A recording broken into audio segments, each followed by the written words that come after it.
सो hello students, NEET exam की अपनी preparation में हम लोग मॉर्फोलॉजी ऑफ फ्लावरिंग प्लांट पढ़ रहे थे। और मॉर्फोलॉजी ऑफ फ्लावरिंग प्लांट के हम लोग अगले पार्ट में आ गए थे, जिसमें हम स्टेम का अंडरग्राउंड मॉडिफिकेशन पढ़ेंगे। ठीक है, अभी इससे पहले हमने स्टेम का जो है सब एरियल मॉडिफिकेशन पढ़ा था और उसके एग्जांपल्स देखे थे। आज हम इस वीडियो में स्टेम का अंडरग्राउंड मॉडिफिकेशन देखेंगे और उनके एग्जांपल्स देखेंगे कि कहाँ पर स्टेम ज़मीन के अंदर पाई जाती है, यानी पॉजिटिवली जियोट्रॉपिक स्टेम होती है, और क्यों होती है और क्या फंक्शन वो परफॉर्म करती है, ये हम इस पार्ट में हम देखेंगे। ठीक है, तो this type modification occur generally for food storage and vegetative propagation. तो अंडरग्राउंड जो मॉडिफिकेशन है, ज़मीन के अंदर जो स्टेम पाई जाती है, जनरली हमने पढ़ा है स्टेम ज़मीन के बाहर पाई जाती है, नेगेटिवली जियोट्रॉपिक है, लेकिन यहाँ पर जो स्टेम है वो पॉजिटिवली जियोट्रॉपिक है, ज़मीन के अंदर पाई जाती है और ये दो फंक्शन परफॉर्म करती है। एक फूड स्टोरेज परफॉर्म करती है और दूसरा वेजिटेटिव प्रोपोगेशन परफॉर्म करती है। इसका जो पहला टाइप आता है अंडरग्राउंड मॉडिफिकेशन का, वो है ट्यूबर। ट्यूबर क्या है? एक राउंडेड स्टेम का स्ट्रक्चर जिसे ट्यूबर कहा जाता है। एग्जाम्पल में हमें पोटैटो मिलता है और इसमें अगर हम बात करें ट्यूबर की, तो branch tips in the soil are swollen and eyes are found on them which are generally axillary blood blanked with scaly leaves। तो हम पोटैटो को देखेंगे तो हमें swollen स्ट्रक्चर दिखता है पोटैटो, और उसमें जगह जगह छोटे छोटे आइलेट्स या आइज के स्ट्रक्चर पाए जाते हैं। तो जो आइलेट्स होते हैं वो नोड्स होते हैं और उनसे एक्सिलरी बड ओरिजिनेट होती हैं। ठीक है, तो पोटैटो में जो आइज हमें जो फोल्डेड स्ट्रक्चर दिखते हैं, they are axillary bud and they are nodes, and node से एक्सिलरी बड ओरिजिनेट होती हैं, bud blanked with scaly leaves. और ये किससे कवर्ड होती हैं? स्केली लीव्स इनको कवर करती है। तो ये 3 पॉइंट अंडरलाइन कर लेना। और एग्जाम्पल इसका हमें पोटैटो देखने को मिलता है। तो हम पोटैटो का जो प्लांट हमें ज़मीन से बाहर उगता हुआ दिखता है वो ब्रांच है उसकी, वो ब्रांच है और ब्रांच पर लीफ है। That green part is not the stem of potato. Stem जो है पोटैटो की वो अंडरग्राउंड है, ज़मीन के नीचे है, ट्यूबर के फॉर्म में पाई जाती है। दूसरा एक फेमस एग्जाम्पल हमें इसका और मिलता है राइजोम। राइजोम क्या है? ये राउंड सोलन स्ट्रक्चर नहीं होता, ये जो है एमॉर्फस होता है, यानी कोई इसकी मॉर्फोलॉजी स्पेसिफिक नहीं होती, फ्लैशी होता है। It is fleshy underground horizontal stem होती है। अंडरलाइन कर लेना, हॉरिजॉन्टल स्टेम। जो ट्यूबर था वो सोलन स्ट्रक्चर था, ये हॉरिजॉन्टल स्टेम होती है। इसमें छोटे छोटे नोड्स और इंटर नोड्स प्रेजेंट होते हैं, इनमें स्केली लीव्स पाई जाती हैं और जो नोड्स को कवर करती हैं। तो आपने कभी जिंजर देखा होगा, ginger is an example of rhizome. Ginger में हमें पतली पतली स्केली लीव्स दिखती हैं, नोड्स को कवर करती हैं, और ये हॉरिजॉन्टल प्रेजेंट होता है सॉइल के अंडरग्राउंड में। ठीक है, फ्लैशी होता है। तीसरा एक एग्जांपल हमें दिखता है कॉर्म जैसा। कॉर्म क्या होता है? ये वर्टिकली ग्रो करता है। It is condensed structure which grow vertically under the soil surface. तो सॉइल सरफेस के अंदर वर्टिकली ग्रो करता है। एग्जांपल कोलोकेशिया आप देख सकते हैं यहाँ पर, नोड्स और इंटरनोड, और यहीं से स्केल लीव्स ओरिजिनेट होते हुई, और एडवेंटिशियस रूट भी प्रेजेंट है।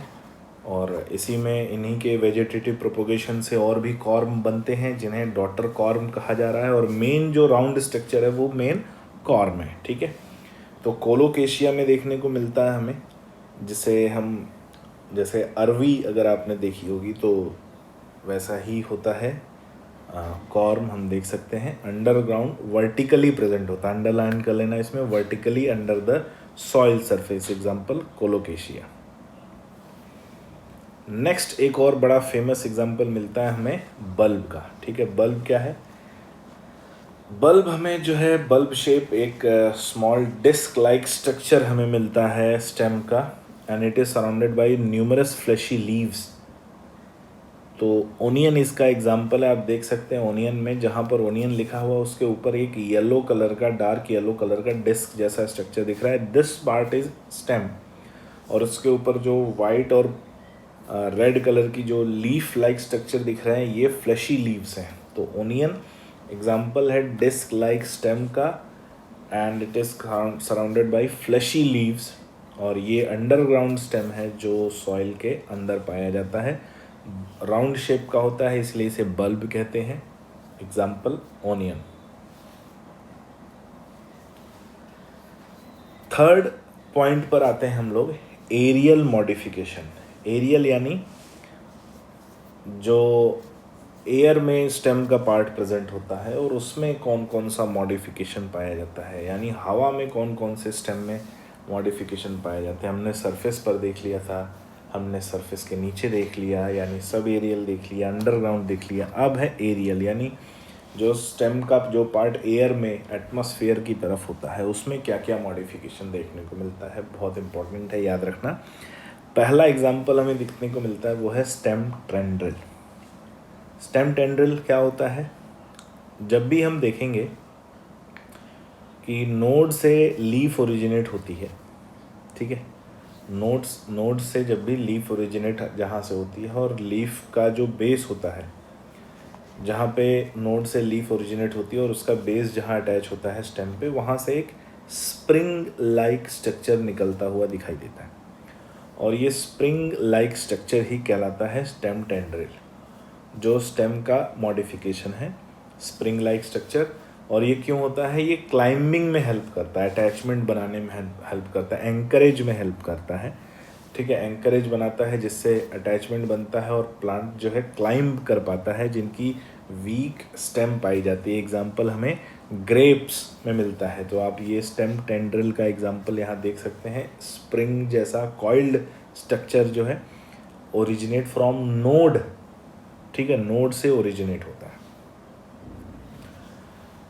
नेक्स्ट हमें जो एग्जाम्पल मिलता है एरियल मॉडिफिकेशन में वो है फिलोक्लेड। बहुत फेमस है, बहुत इम्पॉर्टेंट है और काफ़ी क्वेश्चन इस पर कई बार पूछा गया। फिलोक्लेड क्या है, आपने अगर कैक्टस का प्लांट देखा होगा, आपने नागफनी जिसे हम ओपुंशिया कहते हैं, ओपुंशिया अगर देखा होगा, तो ओपुंशिया में हमें ये जो ग्रीन कलर का फ्लैट लीफ लाइक स्ट्रक्चर दिख रहा है, ये एक्चुअली स्टेम है।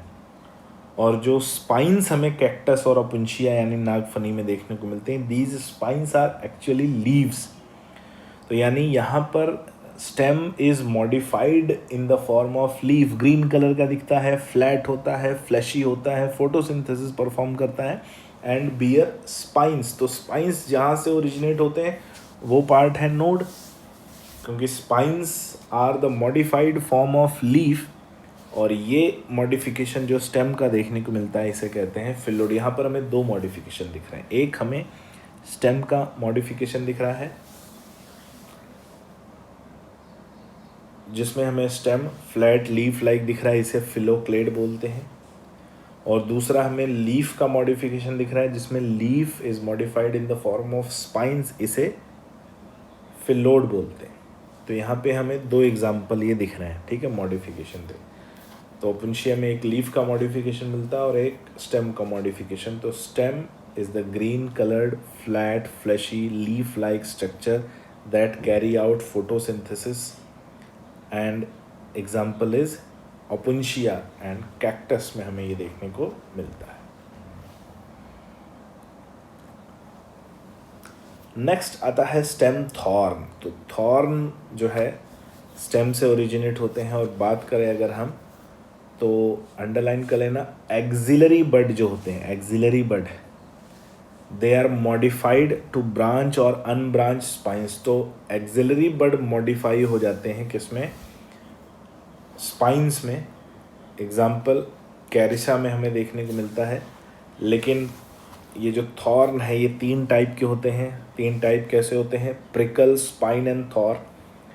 तो प्रिकल हमें देखने को मिलता है, क्या लिखा है, they develop only from cortex and epidermis. Underline कर लेना कि ये कॉर्टेक्स और एपिडर्मिस से देखने को मिलता है, ओरिजिनेट होता है एट नोड और इंटरनोड, नोड या इंटरनोड पर ओरिजिनेट होता है। हमें रोज़ में देखने को मिलता है, पहला जो डायग्राम है।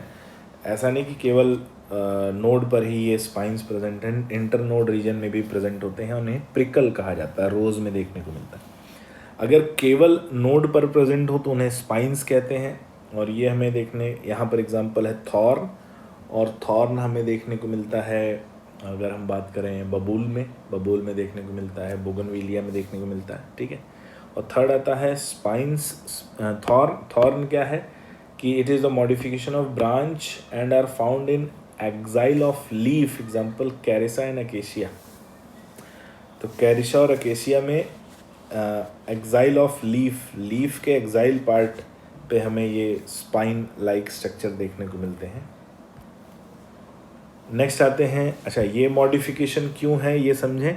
So for protection of plant and parts of plant from grazing animals, तो ग्रेजिंग एनिमल्स से अपने आप को प्रोटेक्ट करने के लिए ये थॉर्न प्रेजेंट होते हैं, जिससे प्लांट और अपने ऑर्गन्स को या पार्ट्स को ग्रेजिंग एनिमल्स से प्रोटेक्ट करते हैं। नेक्स्ट लीफ की अगर हम बात करें, the leaf develop from the node, leaf की ओरिजिन जो है नोड से होती है, and it is the green coloured flat part of plant, green colour का एक फ्लैट पार्ट है, and it has main function of photosynthesis. का मेन फंक्शन फोटोसिंथेसिस है। They develop from node and bear an axillary bud, ये node से develop होते हैं और एक एक्सिलरी बड को बियर करते हैं, which later develops into a branch, जो आगे चल के एक ब्रांच में डेवलप हो जाता है, ठीक है। लीफ जो आगे चल के किस में डेवलप हो जाता है, ब्रांच में। और यहाँ पर हमें लीफ का डायग्राम दिख रहा है, तो डायग्राम में देखें तो नोड से एक ओरिजिनेट होता हुआ पार्ट दिख रहा है, फ्लैट पार्ट, और जो फ्लैट पार्ट है उसे लमाइना बोलते हैं। जो इसका स्टॉक है लीफ का, डंठल जो होती है उसे पेटियोल कहा जाता है, नोड से ओरिजिनेट होता है। नोड पे जहाँ ये ओरिजिनेट होता है उसे लीफ बेस कहा जाता है, और वहाँ पर एक एक्सिलरी बड भी प्रेजेंट होती है, एक एडिशनल बड प्रेजेंट होती है एक्सिलरी बड, और वो स्टिप्यूल कहलाती है, ठीक है। क्या कहलाती है, स्टिप्यूल। एक्सिलरी बड हमें दिखता है जिसे हम स्टिप्यूल कहते हैं। Leaf is divided into 3 main parts. Leaf के अगर हम पार्ट्स की बात करें तो 3 मेन पार्ट है, एक लीफ बेस, एक पेटियोल और तीसरा लेमाइना। लीफ बेस क्या होती है, लीफ बेस वो पार्ट है जहाँ लीफ स्टेम से अटैच होता है, जहाँ लीफ नोड से ओरिजिनेट होता है, उसी पार्ट को लीफ बेस कहते हैं।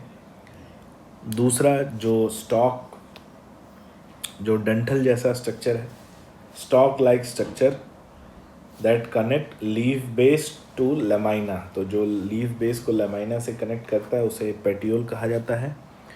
एक और पॉइंट है, when petiole is present in leaf then it is known as petiolate. तो जब लीफ में पेटियोल प्रेजेंट होता है तो इस लीफ को पेटियोलेट बोलते हैं, जो कि हमें अभी एग्जांपल दिखा। एंड कभी कभी लीव्स विदाउट पेटियोल के पाई जाती हैं, and then they are known as sessile. तो लीफ विदाउट पेटियोलेट, ये पॉइंट दोनों नोट कर लेना अलग से स्टार लगा के। When petiole is present in leaf then it is known as petiolate, and when petiole is not present in leaf, यानी स्टॉक प्रेजेंट नहीं होता, तो उसे सेसाइल कहते हैं। थर्ड आ जाता है लेमाइना। लेमाइना क्या है, it is the broad and flat part of leaf. Leaf का जो चपटा फैला हुआ पार्ट जिसको हम एक्चुअल लीफ समझते हैं वो लेमाइना होता है। And its main function is to perform photosynthesis and transpiration, और इसका मेन फंक्शन होता है फोटोसिंथेसिस और ट्रांसपिरेशन परफॉर्म करना। और ये परफॉर्म करने के लिए लेमाइना की सरफेस पर स्टोमेटा पाए जाते हैं for exchange of gases, and they provide space for evaporation of vapour, जिसे हम ट्रांसपिरेशन कह रहे हैं। नेक्स्ट बात करेंगे स्टिप्यूल की। तो स्टिप्यूल क्या है, leaves of some plant have lateral appendages on their either side of leaf base. तो लीफ बेस के दोनों तरफ कुछ लीफ लाइक छोटे लेटरल अपेंडेजेस पाए जाते हैं, जिन्हें स्टिप्यूल कहा जाता है। टाइप्स ऑफ लीफ की बात करें तो प्लांट की अलग अलग लाइफ स्टेजेस में अलग अलग तरह के लीफ हमें मिलते हैं। तो कौन कौन से लीफ हमें मिल सकते हैं, ऐसा ज़रूरी नहीं कि सभी एक ही प्लांट में मिले, लेकिन अलग अलग प्लांट्स को जब आपने स्टडी किया तो पता चला कि इतनी तरह की लीफ मिलती हैं। पहला फोलिएज लीफ, जो हम कॉमन लीफ देखते हैं प्लांट में, ग्रीन कलर का, नोड से अटैच, जो फोटोसिंथेसिस परफॉर्म करता है वो फोलिएज लीफ है। They are usually green in colour and their main function is photosynthesis, और वो फोटोसिंथेसिस परफॉर्म करने में हेल्प करता है। नेक्स्ट आता है कॉटिलेडनरी लीफ। कॉटिलेडनरी लीफ में अगर हम बात करें तो सीड स्टेज में, ध्यान से सुनना, सीड स्टेज में जब एम्ब्रियो ग्रो करता है तो दो फ्लैशी लीफ लाइक स्ट्रक्चर पाए जाते हैं, फ्लैशी लीफ लाइक स्ट्रक्चर जिन्हें कॉटिलेडन कहा जाता है, and they are present there for storage of nutrient के स्टोरेज के लिए वहाँ प्रेजेंट होती हैं। उनमें वेन्स और वेनलेट्स भी प्रेजेंट होती है, जिससे हम उन्हें लीफ कहते हैं। तो leaf that comes out during germination and nourishes the growing embryo until the first foliage leaf is form. तो यहाँ पर ये जो सीड में जो लीफ होती हैं ये तब तक प्रेजेंट होती हैं और एम्ब्रियो को न्यूट्रिशन देती हैं जब तक फोलिएज लीफ न बन जाए जो फोटोसिंथेसिस परफॉर्म कर सके। नेक्स्ट आते हैं स्केल लीफ। स्केल लीफ की बात करें तो scale leaf are usually dry and membrane like and they can not do photosynthesis. ये हमने अभी जो स्केल लीफ देखा जिंजर में, तो ड्राई होती हैं, मेम्ब्रेन जैसी होती हैं, ये फोटोसिंथेसिस परफॉर्म नहीं करती, ये केवल आउटर कवरिंग बनाती हैं, प्रोटेक्शन करती हैं। इन्हें स्केली लीव्स कहा जाता है। ओनियन में जो स्केल लीव्स होती हैं वो स्टोरेज भी करती हैं। नेक्स्ट आता है ब्रैक्ट। ब्रैक्ट क्या है? Bract are the leaf which contain flower in their axil, यानी ऐसी लीफ जिसके एक्साइल में फ्लावर प्रेजेंट हो, उन्हें ब्रैक्ट कहा जाता है। यानी the leaf which contain flower attach to it is known as bract. Next आता है ब्रैक्टियोल। क्या है? It is a leaf like structure that is found on pedicel. तो पेडिसल पर अगर लीफ लाइक स्ट्रक्चर है तो उसे ब्रैक्टियोल कहते हैं। फ्लोरल लीफ की बात करें तो कई colourful leaf like flat structure भी देखने को मिलते हैं जो फ्लावर्स में प्रेजेंट होते हैं। Sepals, petals and stem and carpels are found in flowers which included in this type of leaf. तो फ्लोरल पार्ट्स जो हमें फ्लावर के पार्ट्स दिखते हैं वो भी लीफ का ही मॉडिफिकेशन है, उन्हें फ्लोरल लीफ कहा जाता है जो फ्लावर में प्रेजेंट होते हैं, जिसमें स्टेमन्स, पेटल्स, सेपल्स, कार्पल सभी आते हैं। नेक्स्ट एक इम्पॉर्टेंट पॉइंट आ जाता है venation of lamina. Venation of lamina, जब हम बात करते हैं लीफ की और लीफ में हम लेमाइना देखते हैं तो लेमाइना में हमें पतली पतली ट्यूब्स दिखती हैं, ठीक है, ट्यूब लाइक स्ट्रक्चर्स दिखता है जिन्हें वेन्स कहा जाता है। अब ये वेन्स का जो अरेंजमेंट है इसे वेनेशन बोलते हैं। ध्यान से सुनना, the arrangement of veins in lamina is known as venation, यहाँ पर लिखा हुआ है। और वेनेशन लीफ में दो तरह का पाया जाता है, या तो जो वेन्स है वो पूरा एक नेटवर्क लाइक स्ट्रक्चर बनाई जाएंगी, आपस में इंटर क्रॉस करती हुई दिखेंगी, जिसे रेटिकुलेट वेनेशन यानी जालीदार नेटवर्क लाइक वेनेशन कहा जाता है, रेटिकुलेट वेनेशन। और दे आर फाउंड, या तो ये कैसी मिलेंगी, एक दूसरे के पैरेलल मिलेंगी। और दूसरा जो एग्जांपल यहाँ पर लिखा हुआ है सी डायग्राम में, पैरेलल वेनेशन। और ख़ास बात क्या है कि बी और सी में जो रेटिकुलेट वेनेशन है ये हमें मिलता है खास तरह के प्लांट्स में जिन्हें हम डाइकॉट प्लांट बोलते हैं, और जो पैरेलल वेनेशन है ये हमें मिलता है दूसरे खास तरह के प्लांट में जिन्हें हम मोनोकॉट बोलते हैं। तो रेटिकुलेट वेनेशन या लीफ को ही हम देखकर बता सकते हैं कि कौन सा डाइकॉट प्लांट है और कौन सा मोनोकॉट प्लांट है। तो जहाँ रेटिकुलेट वेनेशन मिलेगा वो प्लांट डाइकॉट होगा, और जहाँ पैरेलल वेनेशन मिलेगा वो प्लांट मोनोकॉट होगा, ठीक है। तो मेरी उम्मीद है कि आपको रेटिकुलेट और पैरेलल समझ में आ गया होगा। एक बार और देखते हैं, यहाँ पर मैंने अपने गार्डन के एक रेटिकुलेट वेनेशन जो हमें हिबिस्कस प्लांट में दिखता है उसका मैंने एक फ़ोटो यहाँ पर लिया हुआ है। Reticulate venation, in it many veins divide into various branches and form a net like structure। इसमें बहुत सारी वेन्स होती हैं जो, और उनकी ब्रांचेस होती हैं जो आपस में मिलकर एक नेट लाइक स्ट्रक्चर बनाती हैं, और इसी नेट को ही रेटिकुलेट कहा जाता है। एंड रेटिकुलेट वेनेशन भी दो टाइप के होते हैं, हमें केवल नाम और एग्जाम्पल याद करना है, यूनिकोस्टेट और पिन्नेट, और दूसरा मल्टीकोस्टेट या पामेट। तो पिन्नेट क्या होते हैं?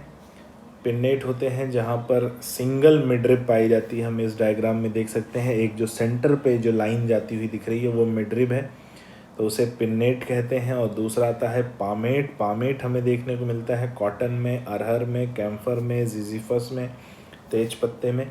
एक से ज़्यादा हमें मिडरिब दिखती हैं, तो जहाँ सिंगल मिडरिब प्रेजेंट होगी वो पिन्नेट होगी, और जैसे गुआवा, मैंगो, पीपल, और जहाँ एक से ज़्यादा मिडरिब प्रेजेंट होगी वो पामेट कहलाएगा। एग्जाम्पल हमें मिलता है कॉटन, अरहर, कैम्फर, जिजीफस, तेजपात, यानी तेज पत्ते को आप कभी देखेंगे तो आपको एक से ज़्यादा वहाँ पर मिडरिब दिखाई देगी। पैरेलल वेनेशन की बात करें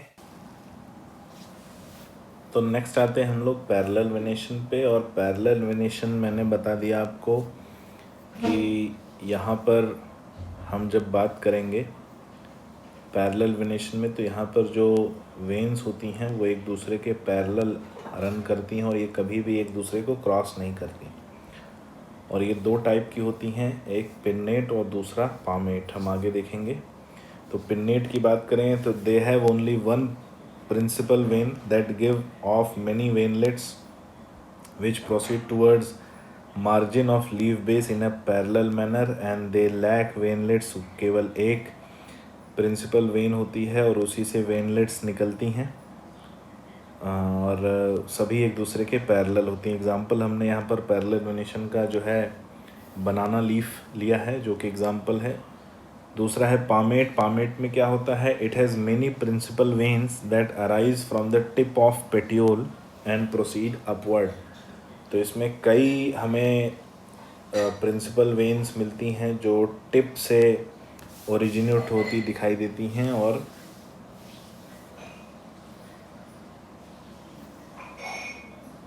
अपवर्ड की तरफ प्रोजेक्ट होती हुई मिलती।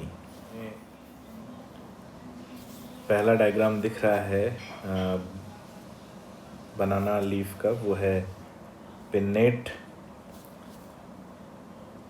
Parallel venation. और दूसरा जो हम पाम लीफ का यहाँ पर डायग्राम देख रहे हैं और इसको हम डिटेल में देखेंगे तो हर एक लीफ में कई पैरेलल हमें वेन्स अपवर्ड डायरेक्शन में प्रोजेक्ट होती हुई दिख रही हैं और ये एग्जांपल हो जाता है किसका? पामेट वेनेशन का। ठीक है, तो हमें ये एग्जांपल याद रखना है। मॉडिफिकेशन ऑफ लीफ में जाते हैं तो when in place of leaf some of the other structure develop then it is known as leaf modification. तो कई बार हमें लीफ की जगह पर कुछ और स्ट्रक्चर्स भी मिलते हैं जिन्हें लीफ मॉडिफिकेशन कंसिडर किया जाता है और कहा जाता है। जैसे हमें लीफ टेंड्रिल मिलते हैं तो लीफ टेंड्रिल वैसे ही जैसे स्टेम टेंड्रिल था वैसे ही लीफ टेंड्रिल, यहाँ पर भी एक कॉइल्ड स्प्रिंग जैसा स्ट्रक्चर लीफ से ओरिजिनेट होता है। इन इट होल लीफ जो है वो पूरी की पूरी लीफ मॉडिफाई हो जाती है into a wire coiled thin spring like structure जिसे कहा जाता है लीफ टेंड्रिल। और ये हमें देखने को मिलता है किसमें? स्वीट पी में देखने को मिलता है। लथाइरस अफ्रीका में हमें लीफ टेंड्रिल देखने को मिलता है। नेक्स्ट आता है लीफ स्पाइन। लीफ और any part of leaf that are modified into pointed spines. Example हमें ओपनशिया में देखने को मिलता है कि लीफ पूरी की पूरी लीफ या लीफ का कोई पार्ट स्पाइन के फॉर्म में जो है मॉडिफाई हो जाए, तो ये हमें ओपनशिया में या और एलोवेरा में देखने को मिलता है। थर्ड हमें एग्जांपल जो हम बात करते हैं लीफ स्केल, तो leaf become thin, dry, peppery and membranes. Example हमें रस्कस में देखने को मिलता है और हमें इसका ये मॉडिफिकेशन जिंजर में भी मिलता है।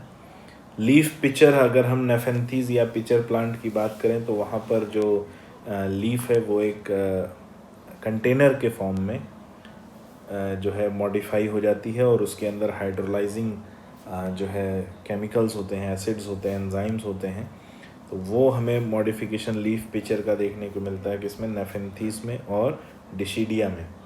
लीफ ब्लैडर हमें देखने को मिलता है in some plants leaves are modified into bladder like structure. कुछ प्लांट्स में लीफ जो है ब्लैडर लाइक स्ट्रक्चर में मॉडिफाई हो जाता है। जैसे कि एग्जांपल ब्लैडर वर्ट की बात करें कि इंसेक्टिवोरस प्लांट है ब्लैडर वर्ट। फिर आते हैं सिंपल और कंपाउंड लीफ पे। अगर हम सिंपल और कंपाउंड लीफ, यहाँ पर दो डायग्राम हमें दिख रहे हैं, पहला डायग्राम सिंपल लीफ और दूसरा डायग्राम कंपाउंड लीफ। हम इनको अगर समझने की कोशिश करें, सिंपल लीफ क्या होता है तो सिंपल लैंग्वेज में समझें। जो लीफ या बोला जाए लमाइना का जो मार्जिन होता है, यानी लीफ का जो बाउंड्री होता है, दैट नेवर टच मिडरिब, वो कभी भी मिडरिब को टच करता हुआ नहीं मिलेगा सिंपल लीफ में। या बोला जाए midrib is not exposed, midrib कभी लीफ मार्जिन से एक्सपोज नहीं होता। तो सिंपल लीफ उसी को कहते हैं जिसमें लीफ में जो इंसिजन होता है या लीफ मार्जिन जो होता है वो कभी मिडरिब को एक्सपोज नहीं करता, उसे सिंपल लीफ कहा जाता है, जो कि हमें पहले डायग्राम में दिख रहा है। और दूसरा होता है कंपाउंड लीफ, जिसमें लीफ ब्लेड या लीफ मार्जिन जो है मिडरिब को एक्सपोज करता है। जैसे कि यहाँ पर ये पूरा का पूरा एक सिंगल लीफ है और इसमें बीच में जो एक रॉड लाइक स्ट्रक्चर दिख रहा है जिससे ये लीफलेट्स अरेंज हैं, जिस पर वो लीफ जो rod like structure that is midrib, वो मिडरिब है। और मिडरिब हम देख रहे हैं पूरी तरह से एक्सपोज है यहाँ पर सेकंड डायग्राम में, और पहले डायग्राम में मिडरिब एक्सपोज नहीं है। तो जो इंसिजन होते हैं लीफ की मार्जिन पर या लीफ के लमाइना पर, वो इंसिजन अगर मिडरिब को टच नहीं करते तो मिडरिब एक्सपोज नहीं होती, और ऐसा पाया जाता है सिंपल लीफ में। और अगर ये मिडरिब को टच करते हैं और मिडरिब एक्सपोज होती है तो उसे कहा जाता है कंपाउंड लीफ। और कंपाउंड लीफ में भी हमें पिन्नेटली कंपाउंड लीफ, यहाँ पर जो हम डायग्राम देख रहे हैं सेकेंड वाला, ये पिन्नेटली कंपाउंड लीफ है। और इसमें जो मिडरिब है और मिडरिब की ब्रांचेस जिस पर छोटे छोटे लीफलेट्स अरेंज हैं, इन्हें रैकिस कहा जाता है। तो midrib is called as rachis. तो बीच में जो रॉड लाइक स्ट्रक्चर हमें दिख रहा है ये रैकिस है, और उसकी जो ब्रांचेस दिख रही हैं वो भी रैकिस है, और उस पर लीफलेट्स अरेंज है। तो जो मेन मिडरिब होती है उसे प्राइमरी रैकिस बोला जाता है, और उसकी जो ब्रांचेस होती हैं उन्हें सेकेंडरी रैकिस कहा जाता है, और अगर उसकी भी ब्रांचेस हैं तो वो टर्शरी रैकिस कहलाता है। तो पिन्नेटली कंपाउंड लीफ में रैकिस वर्ड दिया जाता है किसे, मिडरिब को। दूसरा आता है palmately compound leaf. Palmately compound leaf में पाम जैसा स्ट्रक्चर हमें देखने को मिलता है। In this type of leaf is directed from leaf margin to apex and all leaves are attached on the upper end of petiole. तो सभी leaf जो है अपर एंड ऑफ पेटियोल में अटैच होती हैं। पामेटली कंपाउंड लीफ एग्जाम्पल अगर देखें तो यूनिफोलिएट हमें जो मिलता है वो लेमन में मिलता है पामेटली कंपाउंड लीफ। बाईफोलिएट हमें मिलता है बहुनिया में। ट्राईफोलिएट जब 3 लीफलेट्स अटैच होती हैं ऑक्जेलिस में। टेट्राफोलिएट व्हेन 4 लीफलेट्स अटैच होती हैं मार्सिलिया में। मल्टीफोलिएट जब 4 से ज़्यादा लीफलेट्स अटैच होती हैं। तो ये एग्जाम्पल हमें याद रखना, यूनिफोलिएट, बाईफोलिएट, ट्राईफोलिएट, टेट्राफोलिएट एंड मल्टीफोलिएट। नेक्स्ट बात करते हैं इनफ्लोरेसेंस की। इनफ्लोरेसेंस क्या है भाई? The arrangement of flower, flower का जो अरेंजमेंट हमें शूट पर मिलता है उसे हम इनफ्लोरेसेंस कहते हैं। ठीक है, तो समझते इसको, देखते हैं। तो arrangement of flower on shoot और peduncle is known as inflorescence. और जैसे हम बात करते हैं हमें फ्लावर का पूरा एक बंडल मिलता है स्टेम पर या ब्रांच पर, तो वो फ्लावर्स किस तरह से अरेंज हैं उसी को इनफ्लोरेसेंस कहा जा रहा है। बेसिकली 2 तरह से अरेंज होते हैं, एक रेसिमोज और दूसरे काइमोज। यहाँ पर जो है एग्जांपल रेसिमोज का दिया हुआ है। रेसिमोज में the main axis continues to grow and does not terminate in a flower. Flower are arranged acropetal where old flowers are arranged on the lower side and young flowers on the upper side। तो ऐसा arrangement जिसमें जो flower की axis, जो main axis होती है stem या branch की, उसके कभी टर्मिनल पार्ट पर फ्लावर ग्रो नहीं करता, वो टर्मिनल पार्ट हमेशा ग्रो करता रहता है। इसमें जो फ्लावर ग्रो करते हैं तो ओल्ड फ्लावर नीचे की तरफ और न्यू फ्लावर ऊपर की तरफ ग्रो करते हैं, जिसे एक्रोपिटल अरेंजमेंट कहा जाता है। एक्रोपिटल यानी development from base towards the apex. Note कर लेना एक्रोपिटल अरेंजमेंट, और इस तरह के अरेंजमेंट ऑफ फ्लावर को रेसिमोज कहा जाता है। और जैसे कि हम देखें इन्फ्लोरेसेंस के टाइप, तो पहला रेसीम जहाँ पर मेन एक्सिस होती है और मेन एक्सिस पे जो फ्लावर अरेंज होते हैं वो पहले बेस की तरफ अरेंज होते हैं, फिर एपेक्स की तरफ अरेंज होते हैं। तो अरेंजमेंट इनका एक्रोपिटल होता है। एग्जाम्पल हमें मस्टर्ड, रेडिश, गुलमोहर, अमलतास, कैसिया, साइमिया में मिलता है। तो ये कुछ एग्जाम्पल याद रख लेना। दूसरा जो हमें एग्जाम्पल मिलता है काइमोज का। इन्फ्लोरेसेंस में वैसे तो बहुत सारे एग्जाम्पल हैं, लेकिन हमें वही पढ़ना है जो एनसीईआरटी में है, और एनसीईआरटी में केवल रेसिमोज और काइमोज के एग्जाम्पल ही दिए हुए हैं। इनको देखते हैं। The peduncle terminates into flower. यहाँ पर देखें जो मेन एक्सिस है सेंटर पार्ट में, वहाँ पे ऊपर एक फ्लावर दिख रहा है, यानी मेन एक्सिस के टर्मिनल पार्ट पर हमें फ्लावर दिख रहा है। और उससे नीचे की जो एक्सिस ब्रांचेस दिख रही हैं वहाँ पर भी हमें टर्मिनल पार्ट पर फ्लावर दिख रहा है, लेकिन उसके नीचे के जो फ्लावर है वो अभी बड फॉर्म में ही है। तो यानी जो ओल्डर फ्लावर है वो ऊपर की तरफ अरेंज होते हैं और जो न्यू यंग फ्लावर है वो नीचे की तरफ अरेंज होते हैं। तो यहाँ पर बात उल्टी हो जाती है काइमोज में कि old flower develops apex and young flower develops at base. तो यहाँ पर जो अरेंजमेंट है वो बेसिपीटल अरेंजमेंट देखने को मिलता है काइमोज में। एग्जाम्पल याद रखना, डायंथस, कैलोट्रोपिस, ये दो फेमस एग्जाम्पल हैं। तो ये दो एग्जाम्पल हमें एटलीस्ट याद रखने हैं, डायंथस एंड कैलोट्रोपिस। तो काइमोज में बेसिपीटल अरेंजमेंट ऑफ फ्लावर पाया जाता है। ठीक है, कैसा अरेंजमेंट? बेसिपीटल। नेक्स्ट आते हैं बच्चों फ्लावर पे। तो फ्लावर जो है ये टॉपिक एक अलग तरह से हम डिटेल में देखेंगे, और ये हम स्टार्ट करेंगे बच्चों अपने नेक्स्ट वीडियो में, अपने अगले पार्ट में। तो मुझे उम्मीद है इस पार्ट में जो हमने पढ़ा उसको आप रिवाइज करेंगे, और उसके बाद रिवीजन के बाद आप अगले पार्ट की तरफ बढ़ें। ठीक है, तो नेक्स्ट वीडियो में हम स्टार्ट करेंगे फ्लावर बच्चों। तो उम्मीद है आप को ये समझ में आया होगा। तो मिलते हैं नेक्स्ट वीडियो में। Thank you.